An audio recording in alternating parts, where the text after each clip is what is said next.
In the chaotic pages of Roman history, few names spark as much confusion, scandal, and fascination as Elagabalus, born Marcus Aurelius Antoninus. At barely 14, he rose from an obscure Syrian temple to the throne of the greatest empire on earth. And what followed wasn't just odd, it was a full-blown cultural collision. This wasn't some childish misrule. Elagabalus brought with him a radical blend of foreign religion, gender defiance, and ritual that shook Rome to its core. He wasn't a Roman by custom or spirit. He was the high priest of Elagabal, a solar god worshipped through music, dance, and ceremonies that Romans found utterly alien. To understand how this happened, we need to go east. Syria, at the time, was a rich blend of Greek, Persian, and Semitic traditions, a crossroads of ancient gods and imperial politics.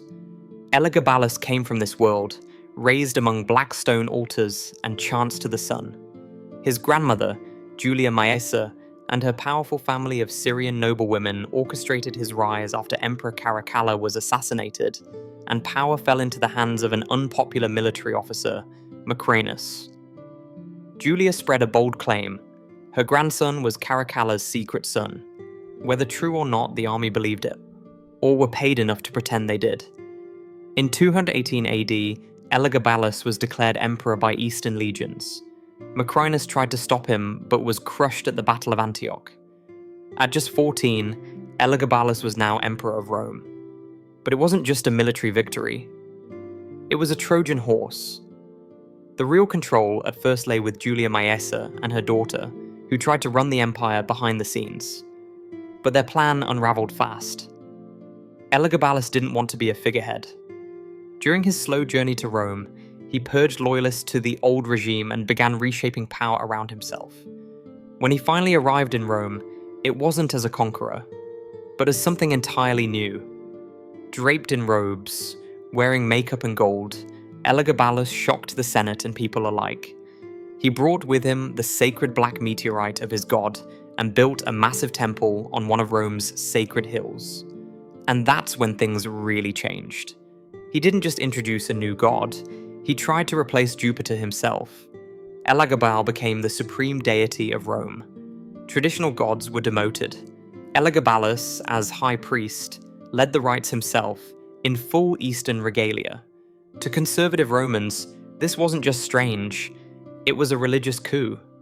The reign of Elagabalus wasn't just a scandal, it was a warning shot. A sign that the empire wasn't as stable or as Roman as people wanted to believe. In just 4 years, he exposed every crack in Roman identity, and Rome would never be the same. Imagine Rome, a city built on order, tradition, and gods carved from centuries of war and politics, suddenly forced to worship a meteorite under the rule of a teenage high priest in silk. That was the empire under Elagabalus. From the moment he arrived in Rome, Elagabalus made it clear he wasn't interested in being just another emperor.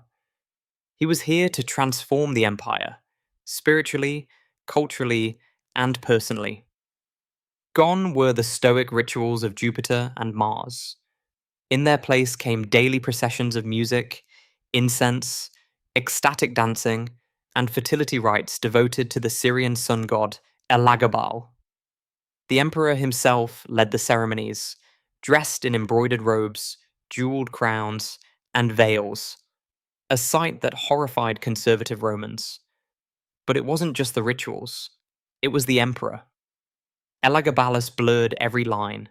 He wore makeup and feminine attire, demanded to be addressed as Empress, and reportedly sought surgery to alter his body.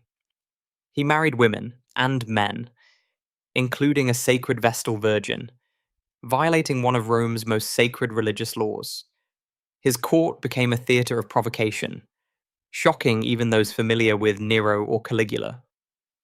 The Roman elite didn't know how to react. Senators were dragged into foreign rituals they found degrading. Military officers grew uneasy as Elagabalus ignored campaigns and handed power to civilian priests. Even state affairs were pushed aside to make room for endless religious ceremonies. Traditional Roman governance was being buried under layers of incense and imported doctrine.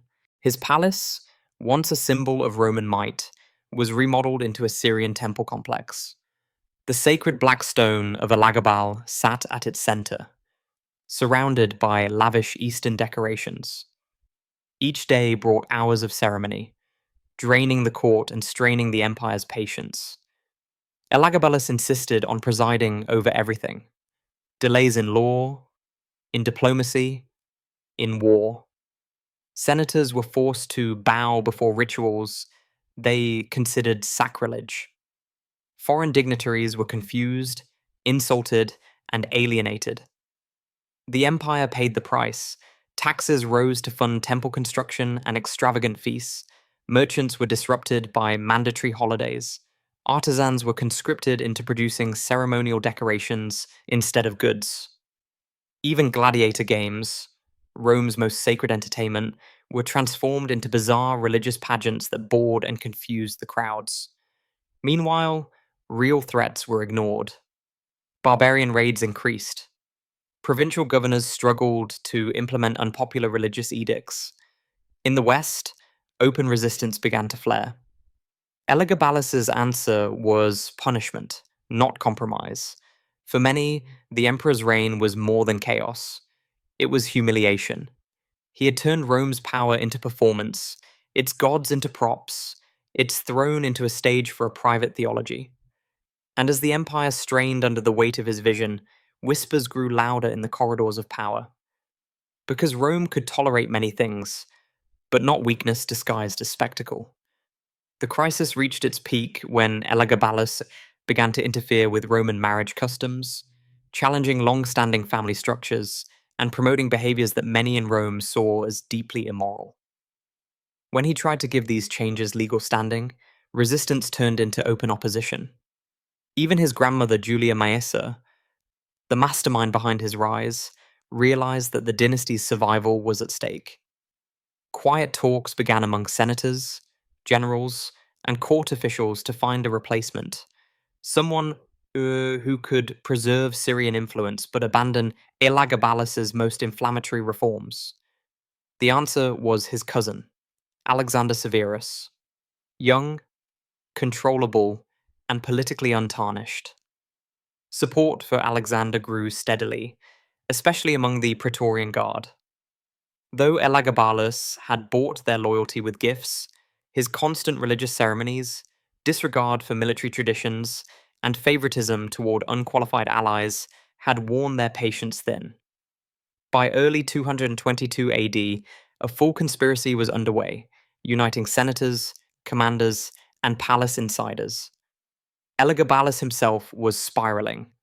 Sources describe mood swings, paranoia, and erratic behavior as he isolated himself from his supporters and tightened his grip through harsher punishments and more frequent rituals. The imperial court grew uneasy, and even his closest allies began to drift away. The end came quickly. On March 11th, 222 AD, Elagabalus arrived at the Praetorian camp with Alexander, expecting a routine address. Instead, he walked into a trap. The guards had already pledged allegiance to Alexander.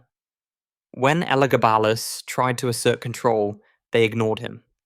He attempted to flee, but the conspirators had prepared for every outcome. The assassination was swift. The 18-year-old emperor was cut down by multiple attackers, ensuring no chance of survival. His mother, Julia Soaemias, was killed alongside him. The Syrian faction that had once ruled Rome was eliminated in minutes. Their bodies were dragged through the streets and dumped into the Tiber, the kind of treatment Rome reserved for the worst criminals. This brutal end sent a clear message. Elagabalus's reign was to be erased. In the days that followed, his religious reforms were dismantled. The black stone of Elagabal was sent back to Syria. His temples were rededicated to Roman gods. Under Alexander Severus, guided by his mother and grandmother, the empire returned to tradition.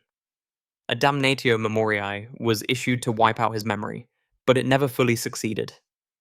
His story, bizarre, extreme, unforgettable, endured in Roman chronicles. Ancient writers like Cassius Dio painted him as the ultimate example of Eastern corruption. Medieval historians echoed this view, adding moral outrage. But modern scholars see something more complicated: a mix of cultural collision, gender nonconformity, and radical religious experimentation. Some believe that Elagabalus, who sought physical transition and asked to be called Empress, may have expressed what we would now call a transgender identity, making him possibly the first trans ruler in recorded history. Others caution against applying modern labels to ancient contexts, suggesting instead that his behavior reflected Syrian priestly customs. Whatever the case, his effort to create a supreme solar god foreshadowed later imperial religious reforms. But his reckless approach and failure to win public support doomed the project from the start. His downfall was a lesson in political disconnection. No matter how absolute an emperor's power may seem, it depends entirely on the loyalty of those below. When Elagabalus lost that support, not even his divine rituals could save him. The same women who had engineered his rise, Julia Maessa above all, orchestrated his removal. Their swift pivot to Alexander Severus ensured a stable transition. Elagabalus's chaotic reign, though short, offers a revealing glimpse into the deep tensions of the Roman Empire in crisis. Dynastic ambition, cultural identity, and the limits of power pushed too far. Elagabalus's reckless spending and disregard for military needs left behind more than scandal. They sowed real problems for those who came after him. The empire, though wealthy, was not immune to financial strain, and his lavish court life drained vital resources. More critically, his neglect of the army revealed a deeper truth about Roman politics. Imperial power now belonged not to the Senate or the gods, but to those who commanded the legions. Elagabalus failed to respect this, and it cost him everything.